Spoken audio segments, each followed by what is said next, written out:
Welcome to Penrose Learning, where we make understanding easy. In this video, I will compare replica versus real cars.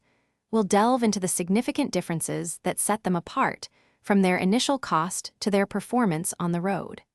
You'll learn about the authenticity, legal implications, and practical considerations for both, helping you understand which option might be best suited for your passion for automobiles.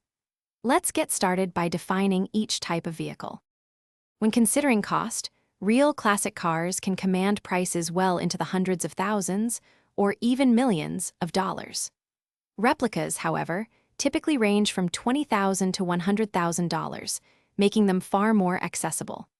Maintenance and parts for replicas are often more readily available and significantly less expensive, offering a practical advantage for enthusiasts on a budget. Performance varies greatly.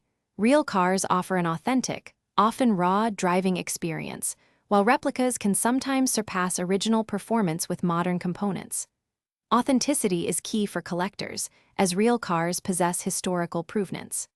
Replicas, while visually stunning, lack that unique heritage, impacting their long-term investment value and the emotional connection for purists.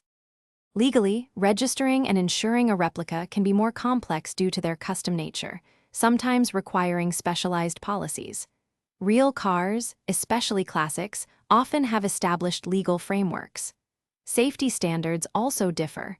Replicas can incorporate modern safety features, whereas real classics might lack them.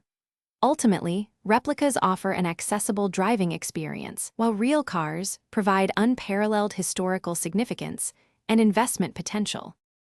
Thanks for watching. If this was helpful, leave a like and consider subscribing. See you next time.